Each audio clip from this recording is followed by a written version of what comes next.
Hari ini saya teringin coba nasi lemak. Nasi lemak, live sambil makan nasi lemak ya. Slirin, gue malu banget. Jadi waktu itu ada turis Jepang yang merasa dipalak oleh para pengamen di Bogor. Bahkan pengamen tersebut memalaknya di sebuah angkot yang berbadan besar dan memaksa untuk diberikan uang. Turis Cina tidak suka makanan di Malaysia. Kenapa sih dari hal-hal kecil seperti ini kita selalu membohongi penonton? Nanti ujung-ujungnya kita tertampar fakta yang sangat pahit. Padahal Indonesia sendiri dikategorikan negara yang tidak ramah wisatawan.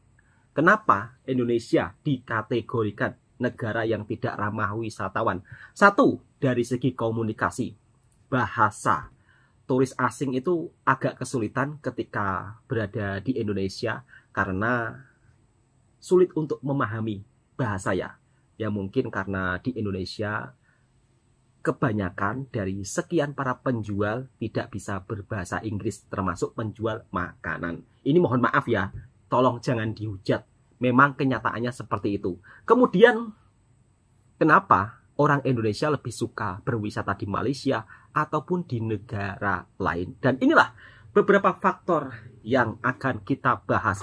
Kenapa Malaysia lebih menyala di dalam pelancongannya serta destinasi wisata makanannya. Assalamualaikum warahmatullahi wabarakatuh. Apa kabarnya sahabatku semua?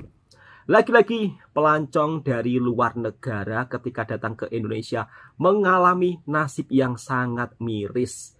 Ini kalau diterus-teruskan seperti ini, lama-lama tidak ada pelancong yang akan datang ke negara kita. Kemarin warga Jepang viral, ya kan? Ketika melancong di Indonesia kena pungli. Sekarang wisatawan dari luar negara datang ke Bali kena rampok. Ayolah untuk sahabatku yang ada di Indonesia, mari kita berbenah supaya wisatawan asing ketika datang ke Indonesia mereka senang, mereka happy, enjoy. Bukan terus-terusan terjadi kasus seperti ini. Ketika wisatawan asing datang ke Indonesia, justru mengalami perilaku yang sangat buruk. Padahal di negara tetangga, wisatawan asing kalau datang ke Malaysia, itu mereka disambut dengan keramahan serta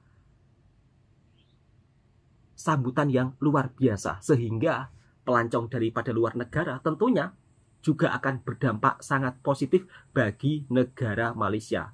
Kalau sambutannya begitu sangat ramah tamah, ya kan, pastinya mereka akan memberikan informasi, oh di Malaysia itu ketika wisata sambutannya ramah tamah. Bukan hanya orang luar negara saja ya, maksudnya seperti orang Eropa ya. Tapi orang Indonesia pun ketika datang ke Malaysia juga mendapat pengalaman yang begitu luar biasa. Termasuk di antaranya cita rasa makanannya. Oke, langsung kita reaction berita hari ini.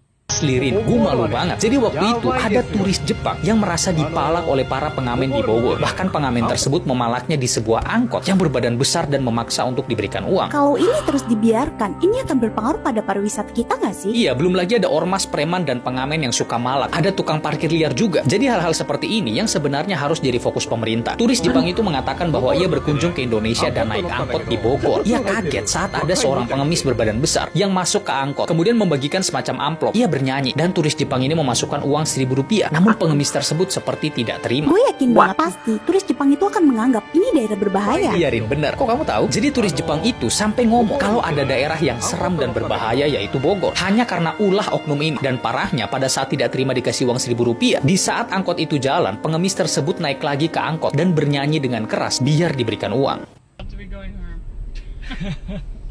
So, do you think how much your everything what you lost?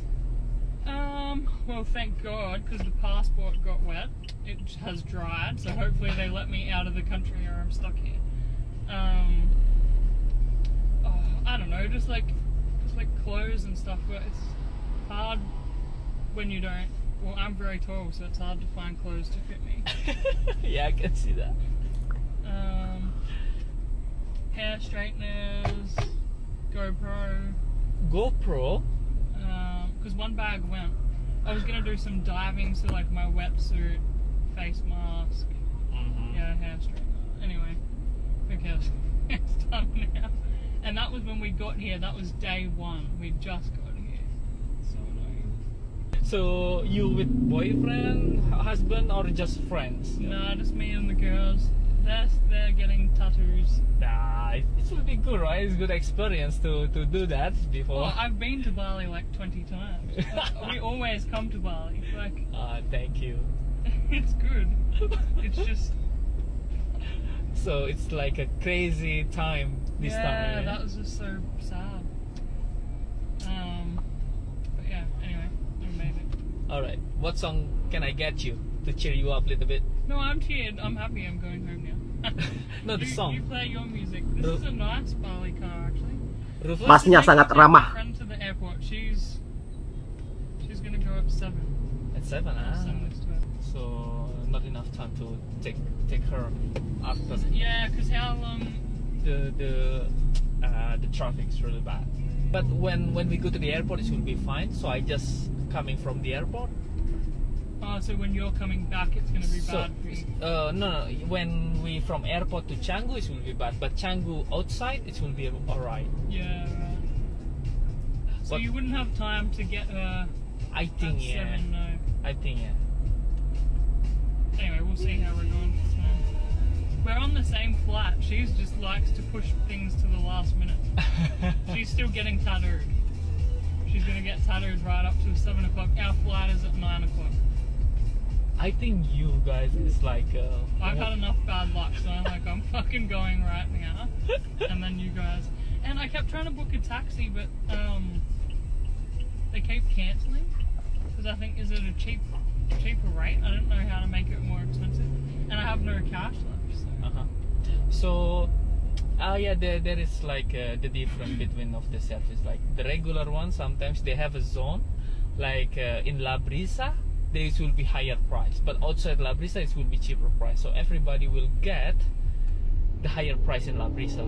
But normally, if you take the Lux option, I think everybody will go. Yeah, that's But the problem, we don't have many car of that, so maybe the pickup will be long, so far.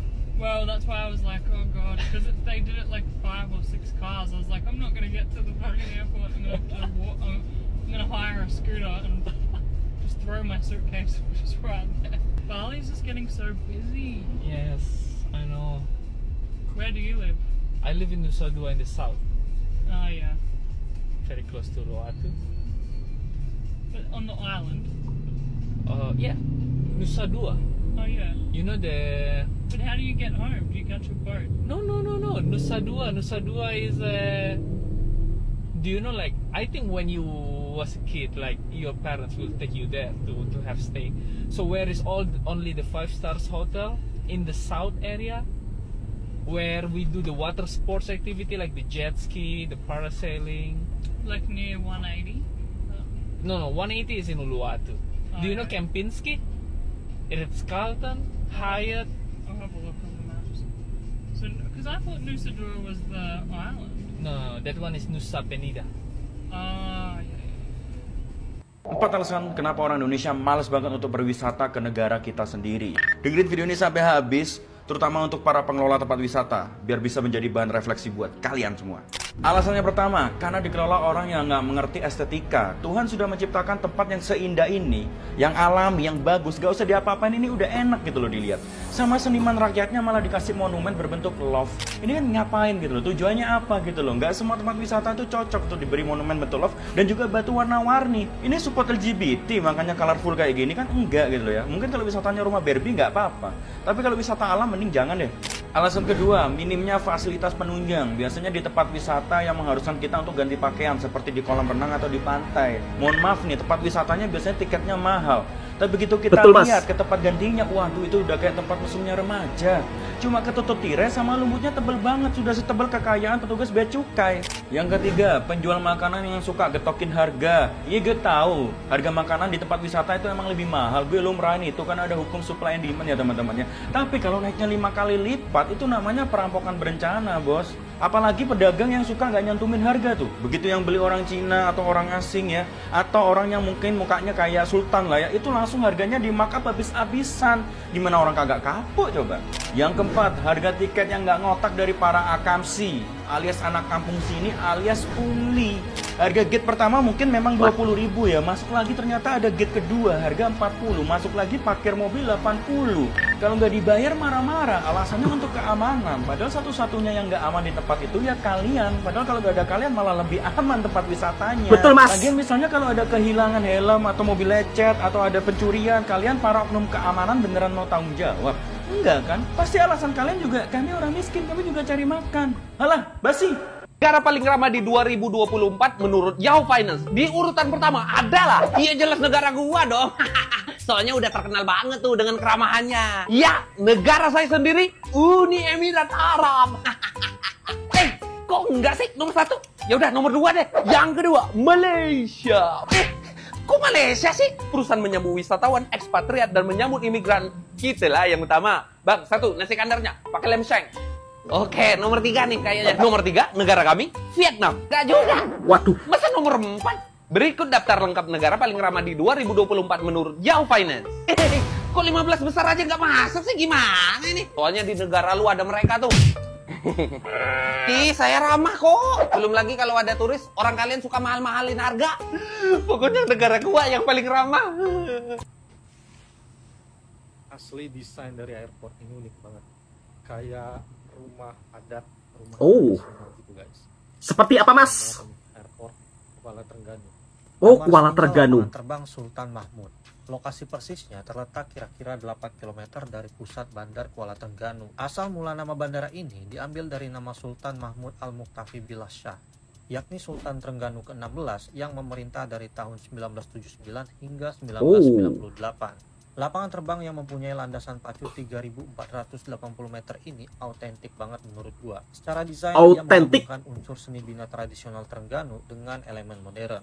Terminalnya dihiasi dengan elemen seni bina Melayu dan Islam seperti bumbung berbentuk limas dan motif ukiran kayu tradisional. Wow. Ini mencerminkan warisan budaya Trengganu yang kaya dengan seni pertukangan kayu.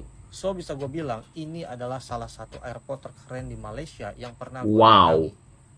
Yang aku suka dari tinggal di Malaysia adalah di sini mudah kita jumpai beragam jenis makanan. Kali Betul, Mbak. Kita mau makan makanan Timur Tengah, letaknya persis di sebelah menu makanan Timur Tengah. BK Grill. Setelah pilih-pilih menu, akhirnya kita putuskan untuk pesan muton dampuk dampak. Gimana sih? Apa itu, Mbak? Itu kiloan. Jadi kita bilang aja kalau kita pesan 2 porsi. Tetapi yang datang itu menurut kami bisa untuk 4 orang, guys. Ditambah kita juga pesan, aku lupa namanya. Jadi kayak sate gitu deh.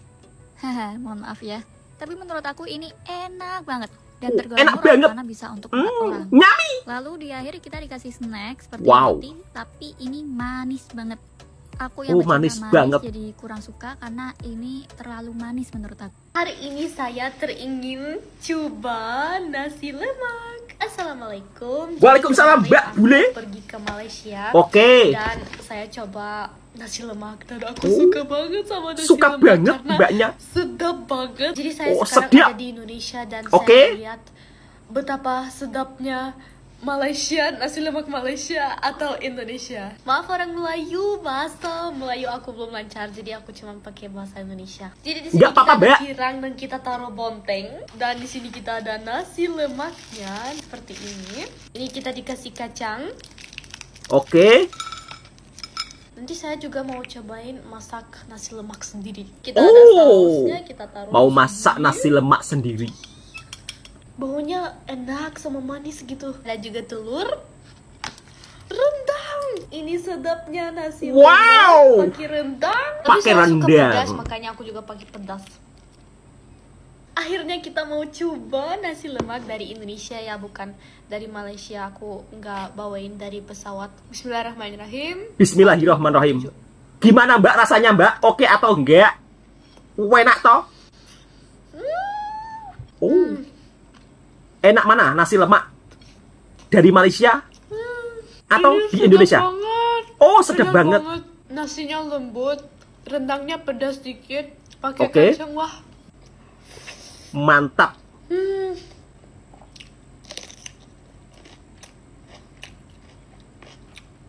Gila, sedap banget. Oh, terlampau sedap. Ini binatang 10 dari 10. Jadi kayaknya orang Melayu yang masak di sini di Indonesia.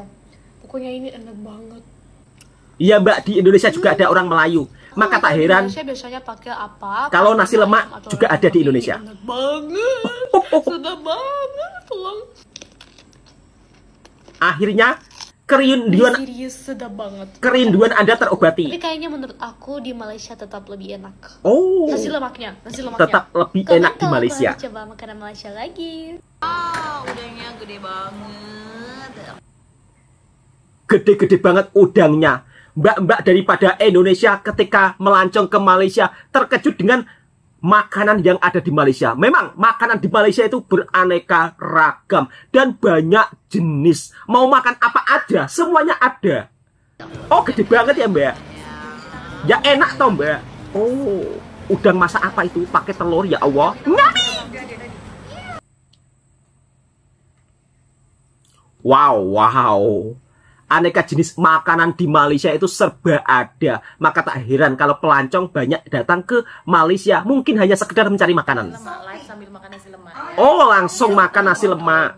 Ada request Bunim kalau makan harus di kontenin karena katanya jadi sedap gitu loh. Kita lihat dulu ya, beneran sedap apa enggak. Kalau dari baunya sih sedap banget. Bismillahirrahmanirrahim. Gimana Mbak? Nasi lemaknya oke apa enggak?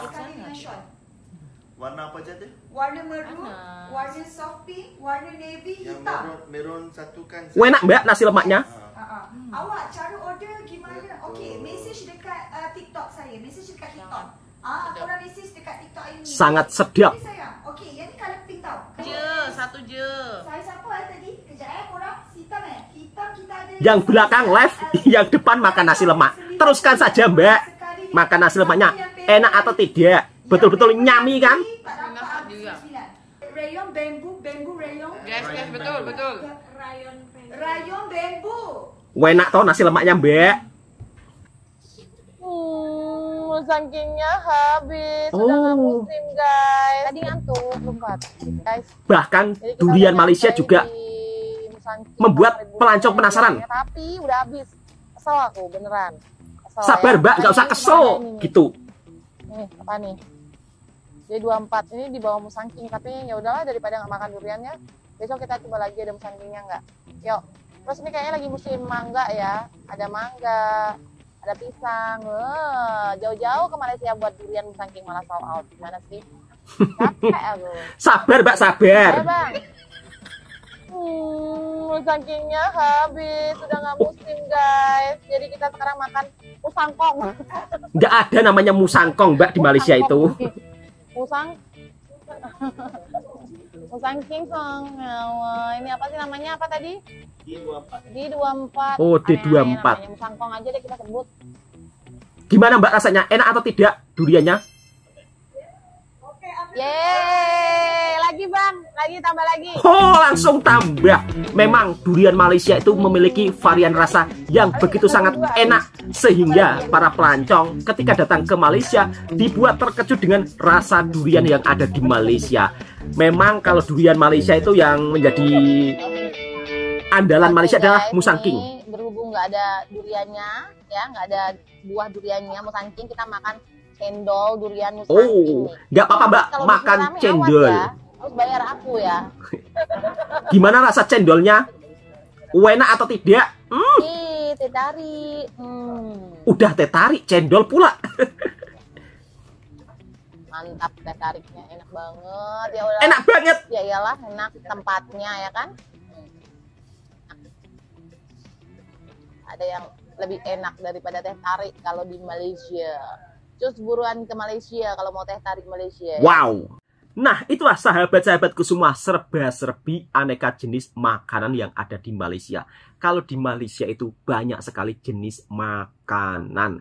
Jadi, kalau ada yang bilang, "Oh, Malaysia ini makanannya itu, makanannya ini." Enggak, salah besar. Bahkan mbak-mbak bule yang tinggal di Indonesia ya, kan pernah liburan ke Malaysia dan beliau itu sangat teruja makan nasi lemak sampai-sampai sudah sampai di Indonesia rindu dengan nasi lemak yang ada di Malaysia, dan beliau pun juga makan nasi lemak di Indonesia dan ternyata nasi lemak di Malaysia lebih enak katanya.